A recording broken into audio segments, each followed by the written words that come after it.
So, I am Adie Isidro. I'm an educator for Mater, and I am light-footed. Well, I'm light-footed not in the sense like a ballerina is light-footed. I cannot tiptoe, okay, obviously. But I'm light-footed in such a way that my right leg specifically does not land properly on the ground. If ever I would put weight on it recklessly and without support, it would just bend on the knee and it will lead to a dreaded fall on the ground. So I need braces. Okay. So how did I become light-footed? Well, when I was 5 months old, I was a baby. Thank you for laughing. When I was 5 months old, I contracted this viral disease called poliomyelitis. Okay, and it's a condition that leads to paralysis. Okay? So what made the situation worse was that when they set me up for shots, anti-polio shots, the injection, the needle of the injection got to the nerve and killed the nerve. And that has deprived me of the chance of walking for the rest of my life. Oh yeah, you can be sad about it. You know, many times I've wanted to kill myself because I could not walk, I could not run, I could not dance just like everyone else. I could not, attract people, in certain ways. And I could not land on a job or on certain jobs that I wanted because I could not wear high heels. And I didn't feel like I'm worthy for anything or anyone. But actually being light-footed is a lot of fun. There are really happy moments when you're light-footed. Okay, for one, I get the attention of men and women who would like to help me, who are really generous. If I could be geeky about it, being light-footed would make you conscious about your steps and you're able to see which tile is placed higher than the other tiles, or which elevator or which mall would have a faster elevator. Well, I can tell you later which mall would have faster escalators, rather. Okay, if you want to know, you can ask me later. And moreover, being light-footed has set me out to certain things, like going to different places. Ironically, this has brought me to different places. And among us, 5 siblings, I've been to more places. My mom could attest to that. Okay, so I'm a wanderlust, I should admit. Being light-footed has brought me here, a teacher. If I were not light-footed, I think I could have been a dancer. And that could have given my mom a heart attack. Because I would be dancing the night away every weekend. Okay? So, being light-footed has a lot of blessings, actually. And I think if I were not light-footed, I wouldn't be talking here, right? Now, several years ago, a mentor of mine told me, you know, Adie, everybody in this world is light-footed. It just happens that in your case, it's more obvious. Well, I thought about it, and yeah, I think it makes a lot of sense, right? Everybody in this world is light-footed. Everybody in this world has a disability.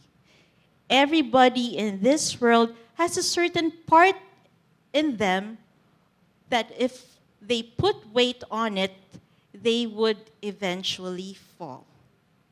Okay? So, everybody is light-footed and everybody can enjoy the blessings of being light-footed. Now, because we are all light-footed, there are supports. For us, PWDs, We have sports like wheelchairs, canes, and in my case, they're crutches. That's why I want to share with you these life lessons from my crutches. What do crutches stand for? First, everybody has to be grounded. There has to be something that connects you to the ground. Even when your light-footedness prevails, there has to be something that can bring you back to the ground. There has to be something that will direct you, something that you can go back to whenever you feel like you're floating in too much emotions, in idealism. There has to be something that will ground you. Maybe it's your love for the students, if you're an educator like me. Perhaps it's your devotion to somebody or to someone, love for institution, your priorities. So everybody has to be grounded so that you can know that there are paths that are paved for you. There's a direction that you have to take in life. Everybody has a path that she or he has to take. And there are also grounds that you cannot go to. If there are paths that are paved for you, there are grounds that you cannot go to. Maybe they're higher, maybe they're too rough, maybe they're slippery. Okay. But it can work for you because of several reasons. Perhaps that ground is not just for you. Or perhaps you're not the right person for that ground. Or perhaps it's an opportunity for you to bring, or rather, instead of going to that ground, perhaps it's an opportunity for you to bring that ground to where you are. So this would teach us how to be humble. This will make us humbler, teaching us that there are limitations. Everybody has limitations. But we can also be transcendent. You know, one of the things that I really hate and fear, these would be slippery paths. Okay? I'm four-legged, sort of, but I hate slippery paths. Okay? But then I realized you can use this for your advantage. You know, every time I see slippery paths, at first I would like, I don't want to go there. Can I take the alternative path? But then I remember one experience. In our dorm, it got flooded. And we had no men in the dorm, only us girls, the sisters. What the sisters did was that they asked me to sit on a wheeled office chair, and they pushed me. And that made it easier for me to get to my destination. See, you can use this for your advantage. So actually, when you're faced with challenges, the slippery paths can also tell you or teach you that you can transcend and you can go beyond the limitations. Fifth, a slip and a fall can happen anytime. Since there are slippery grounds, there are uneven grounds, a slip and a fall can happen anytime. But it's up to you. What are you going to do after a fall? Okay, you can always stand up. Okay, you can always stay there, but I bet you wouldn't like to stay there, down there, right? So you have to stand up. Okay? And beyond standing up, you have to learn how to forgive. Forgive yourself about the fall. Forgive the floor, the slippery floor, and forgive the fall itself. 6, your support gets worn out in time. The rubber tips of my crutches, they get worn out. That's why I should take time to stop and to change. Everybody gets worn out in time, right? We get tired. So that's why we have to sit back. We have to sit down, to sit back, to stop, to take a pause so that we can recharge. We can change some things in our lives, in our perspective, so that we can start afresh. There should be something beyond the ground that you're grounded on. A few years back, I consulted another doctor hoping for a breakthrough because I've been okay not consulting a doctor. And then he said what I did not expect. He said, Adie, you know, in time you have to learn to accept that you'll be on a wheelchair. My friends and my family know that I dread that idea. I hate the idea of being on a wheelchair. But the doctor said it's inevitable. Maybe when you're in your 50s or 60s, you have to be on a wheelchair. And that made me think, that will lose or that will take away the thing that connects me to the ground. And I thought, how should I go on with life? So this made me think, there should be something beyond your grounds. There should be something that is beyond what connects you to the ground. It may be your faith in God. It may be your faith in the goodness of humanity, human dignity, authentic love, love in its purest form. Whatever it is, there should be something that is beyond your ground. The eighth, despite your light-footedness, you can be a crutch to others. That's why you have to have something that is beyond your ground so that you can be a crutch to others. This is Ronnie.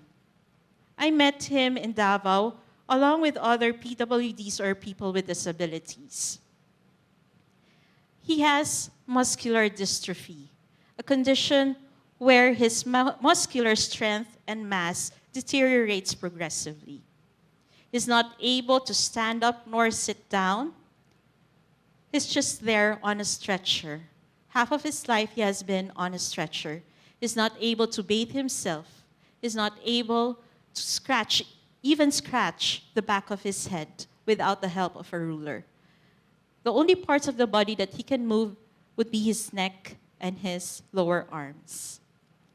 Now, it was a wonder to me why, when I was with them in Davao, anyone who would get out of Ronnie's room would have this certain smile on her face. I was intrigued. What was happening inside the room? So they told me, you should meet him. Go, meet him. So, okay, I went to his room. I was a bit scared. What was happening inside the room? But he was so delightful. He was so lovable. And he was hilarious. You can see that on the photo. He has this certain sense of humor where he can laugh about himself, about life, about his condition. And he would make every moment in that room worthwhile and laughable. And true enough, I went out of his room with a smile. And I felt lighter after that. Now, Ronnie taught me that my light-footedness cannot limit me into someone who cannot give. My light-footedness cannot deprive me from the chance of giving to others, cannot deprive me from loving others, cannot deprive me of the chance of being a crutch to others. Your light-footedness cannot pin you down. What's your light-footedness? How are you going to be a crutch for others? How do you help others carry their weight? And think about this. Maybe the weight of the others can just be that something that will plant you firmly on the ground. I am Adie. I am light-footed. Thank you very much.